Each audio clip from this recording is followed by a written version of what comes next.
The tide has rolled into Columbus, Ohio. Seth McLaughlin, the center from Alabama. Caleb Downs, the safety from Alabama. Now Ohio State Buckeyes. Tim made the 40-year vet, Andy Backstrom. I'm Spencer Holbrook. Caleb Downs, Seth McLaughlin both meet with the media for the first time since becoming Ohio State Buckeyes on Tuesday morning. Tim, what was your big takeaway? My big takeaway was standing there where I was actually sitting there with Caleb Downs, and I'm just going, this isn't some guy looking to jumpstart his career or looking to just move on for NIL riches or whatever you want to call it. This guy sitting in front of me is probably the best safety in the country, and he's now an Ohio State Buckeye. It can't hurt you, can't hurt you. And I'm looking at Seth McLaughlin, and Andy was over there too, and this is a guy who started 20 games for Alabama, not Alabama State or or Auburn. Or Auburn. Yeah, God forbid. Poor kid. Started 20 games for Alabama. Yeah, he had a couple of plays in the Rose Bowl he'd rather have back, but this guy is a quality, big-time football player who's looking for, was looking for a fresh start or something new, right, Andy? And it's impressive that now they're sitting here right in front of you.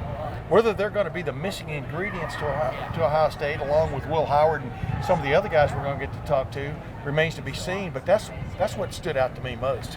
Yeah, Seth McLaughlin said NIL was not part of this decision for him. He came here to develop one final year to get to the NFL, helped his team win a national championship. He said he was very impressed with Ryan Day and Justin Fry, the way they prepare, the plan they had for him.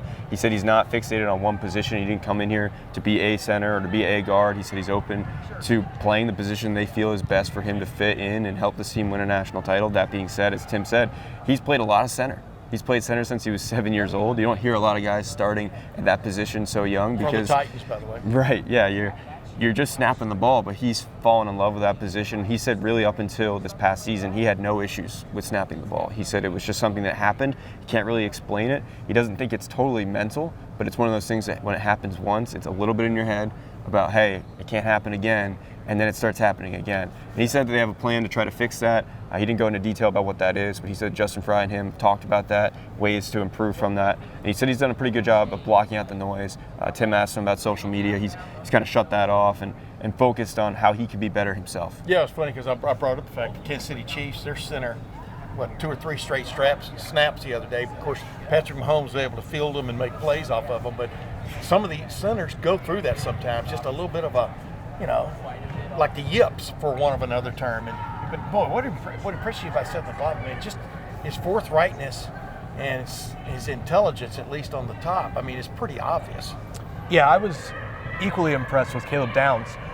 You talk about a guy who goes into Alabama, the most prestigious program in the country.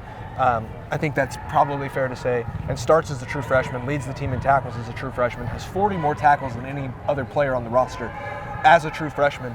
I wonder why. Well, we saw it today because the maturity and the approach, it's impressive. It's one press conference. You're not going to make a mountain out of a molehill, but the approach, the way that he handles his business, talking about how he's a quiet guy, he watches a lot of film, he reads a lot of books, reads from his Bible. Like, he's not really like a flamboyant. Yeah, he's not going to go out there and talk a lot. He's not going to say a lot. He's a man of few words, but he gets the job done when he's at the podium. And the approach you can see translate over to, the football field. There's one moment in the press conference I thought was really funny, that I thought I would, share.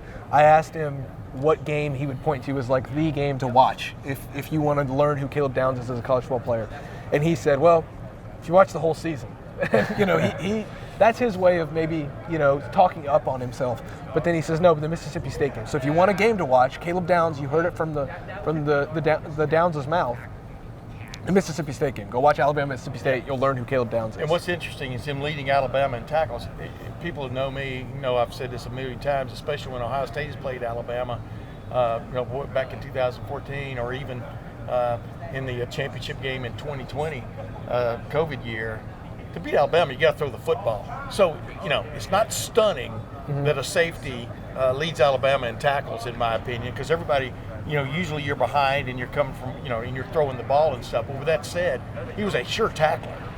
Whether it was coming up, he'll come up and enforce the run also. I mean, correct? Yeah. And that's what jumps out at you about just his savvy, is some guys have it, some guys don't. You can just watch him on video. He's like the crack of a bat. A center fielder's moving to where the ball's going. That's what he's doing at the start of a play, and it's pretty remarkable to watch. Andy, it's interesting. Both players talked about NIL or lack thereof. Seth McLaughlin said he didn't come here for NIL. Caleb Downs, we saw tweets, we've heard rumors. They're out there. They are what they are. But he said that he loves football. He wants to play football. He wants to play for the best defense in the country. So, obviously NIL is a part of all of these guys. There's 85 guys in there who are all making money on NIL. That's just the reality. Caleb Downs is no different, but also he wants to play football, and I think that's something important to remind people that this is not just hey, pay him the most money and he'll come here. He sees something in this defense, but also he said that he believes in Coach Day, and I think that's important for people to hear. We knew he believed in Tim Walton. His dad's been friends with Tim Walton since they were kids. But to hear Caleb Downs say, I believe in Coach Day, I think is pretty important. He chose Ohio State. He's coming from Alabama with Nick Saban, most legendary coach, greatest coach of all time in college football. Whoever he was going to choose shows the trust he has in that program, and also the head coach, and that's Ryan Day, as you just said. And I think that says a lot. Caleb Downs, you can play him anywhere. We talk about the tackle count. Yeah, it's because he plays in the box. It's because he plays in the slot. He plays a deep safety. He plays everywhere. And I think that gives you versatility.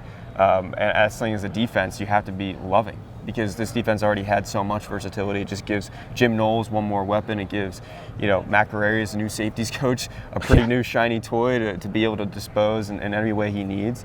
And, the other thing that Seth McLaughlin said about Caleb Downs is, when he saw he was committing, he was like, wow, this is an impressive guy.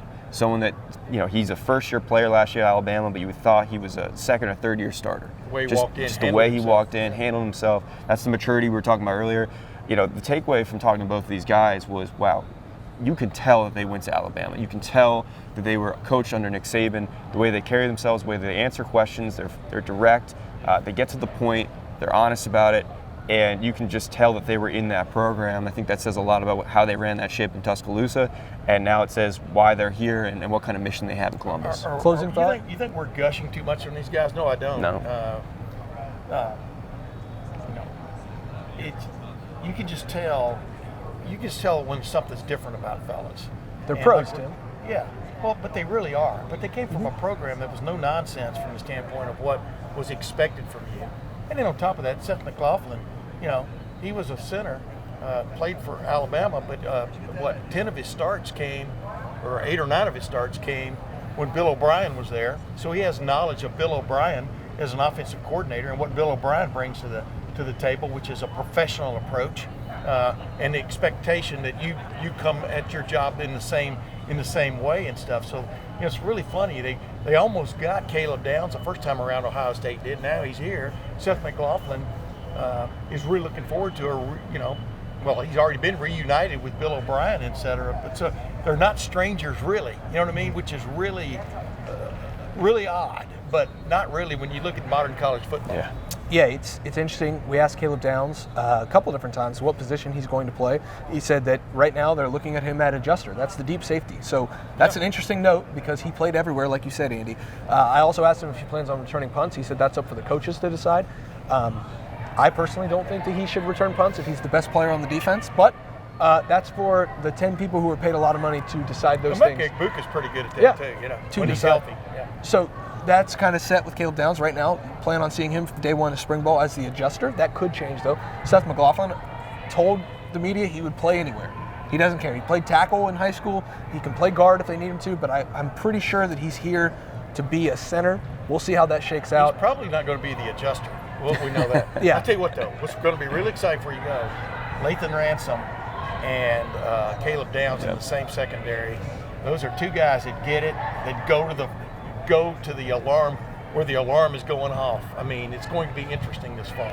Yeah, just a couple months until spring ball starts. We're really excited for that. We're back in the Woody Hayes Athletic Center. It's a great time. Of course, we're getting ready to talk to Will Howard, Will Kaczmarek, and Quinshon Judkins as the transfer day rolls along here for Ohio State. The Tide has rolled into Columbus. Caleb Downs, Seth McLaughlin, both seen in the flesh in Columbus. You know that it's real now. Tim May, the 40-year vet, Andy Backstrom, Spencer Holbrook. Thanks for watching. Thanks for listening. We'll be back here in just a couple hours for more breakdown of the Buckeyes.